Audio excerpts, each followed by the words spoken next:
Here we are. Here we are. The last time we were on stage together was in Bye Bye Birdie, the musical, in elementary school. Our mom forced us into the theater because we were unbearably shy. I was cast as the mayor, but they didn't have a part for Diana, so they created one. The mayor's sister. Diana, I remember you fainted a lot when Conrad Birdie walked by. And you caught me every time I fell. I think that's when I caught the acting bug. I still picture Mom out in the audience, hands waving in the air, clapping. She always cheered us on with all her might of whichever role we were playing, even as the mayor's sister. Even as the mayor's sister. Our mother called our ethnicity Acumex, American, Cuban, and Mexican. American because we were born in New Jersey. Cuban because our handsome dad, sitting over there, Hi, Dad, was born in Cuba, and our beautiful angel mama was born in Mexico. Most of you never met our mother, Diana. Yes, women can be juniors too. Mom was a trailblazer and was one of the first female money market traders in Mexico for Citibank. She was brilliant and was also famous around our friend group for giving the best hugs, empowering and cheering up everyone she met. She would take the shirt off of her back for anyone, and she would literally do that. Mom taught us how to deal with life in the form of one-liners that she would often repeat to us. We each have a tattoo with a phrase that resonated with us in her handwriting on our ribs near our hearts. Diana has "Querer es poder," which loosely translates to "where there's a will, there's a way." And I have "Arriba y adelante," or "upwards and onwards," right here. There were lots and lots of times we would tell each other "Querer es poder" and "Arriba y adelante" in our caregiving journey. Two of the jewels that Mom left with us. But a more important jewel Mom taught us was how to love, starting with each other. Our mom was one of 6 siblings. 2 are in the room tonight. Hola, tíos. And she wanted to convey how important it was to empower your siblings and be there for each other, to learn how to communicate with gentle honesty, accept all parts of one another, including the in-progress parts, and to learn how to forgive. Friends come and go, but your sister is forever. In 2017, our strong bond had its ultimate test. The glue of our family was diagnosed with FTD. Before 2017, to us, FTD meant a flower delivery service. But then I received a phone call from our mom's doctor that Mom clearly had frontotemporal dementia. Until that point, our family had bounced from doctor to doctor, seeking an understanding of what was happening to our mother.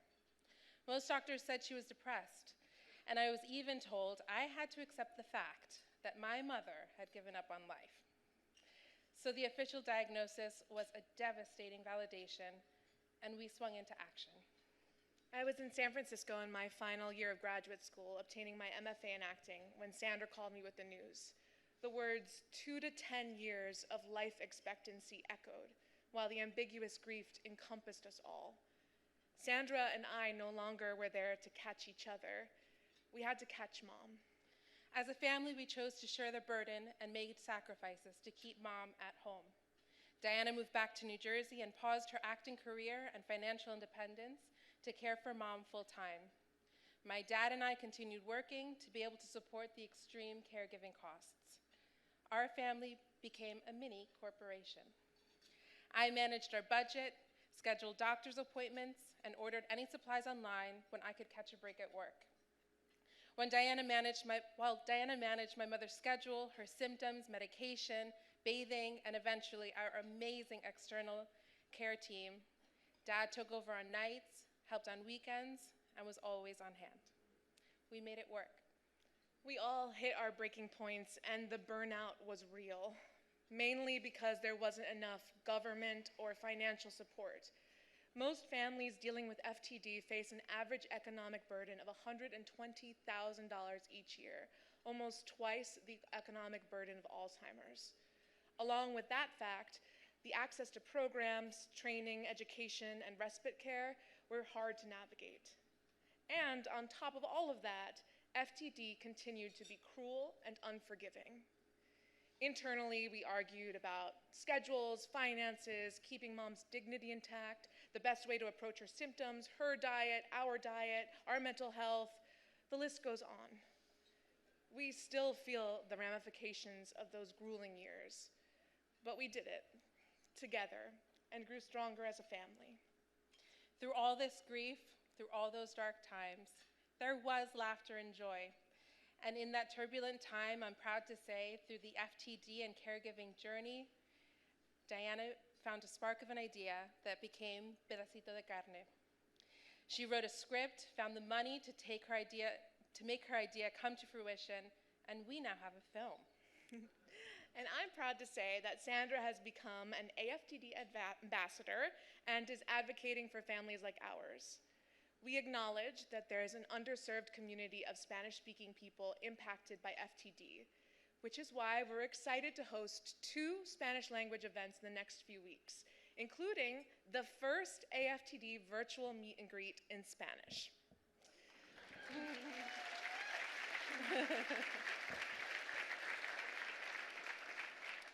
The second is a virtual screening of Pedacito later this month, along with a Q&A with the 2 of us and a renowned Massachusetts general neurologist, all in Spanish. Now, here is a teaser of our film.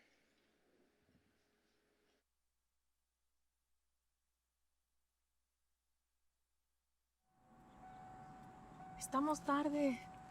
No, mamá, no.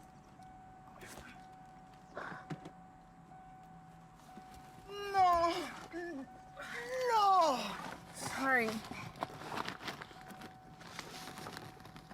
Vámonos, mamá.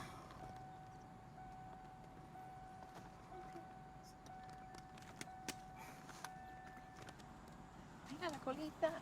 La colita. Vente, vámonos.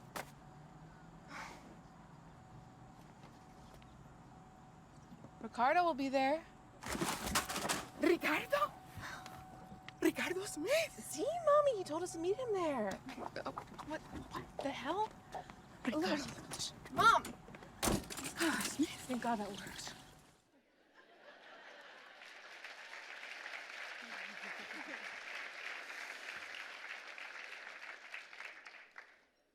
On January 16th of this year, our beautiful mother took her final bow and passed away. It's hard to stand here in front of you all and to share this new fact that she's gone. We've been slowly losing parts of her for the past 7 years. Each loss a severe paper cut, slowly cutting us down while we continue to try to lift up hope. When we were asked to speak this evening, Don shared with us how his brother was his partner in life. FTD has stolen so much from us, but it couldn't steal the bond between me and you, Don and Cy, Kathy and Don and Susie, us and our mom. We don't take those connections for granted because this disease can and does break up entire families. So, to pick up where Rita Chula left off last year, we ask you all to take a moment and think of someone you love and that unbreakable bond you might have. Now, say their name out loud or to yourself. Diana. I guess everybody chose themselves, you know? Together, we are resilient, still hopeful, and determined to not have others go through what we've been through. Querer es poder. Where there's a will, there's a way. Thank you for supporting this event, for being in this room tonight. So many of you are helping countless people with FTD, families, and medical professionals to learn more about this disease and get the support, connection, and resources they need to make it through another day. And thank you, AFTD, for having the will to give us a way to imagine a world without FTD. I can close my eyes and picture it. It's glorious. We're in a raw and vulnerable place, like most of all the people you'll meet whose lives have been impacted by this disease. But we're exactly where we need to be, Now, more than ever, we feel the desire and the need to advocate for those living with FTD and their caregivers. Now, more than ever, we know this is something we can only do together. And Mom, we feel you out in the audience cheering us on like you always do. Arriba y adelante. Upwards and onwards. Thank you for having us. Gracias.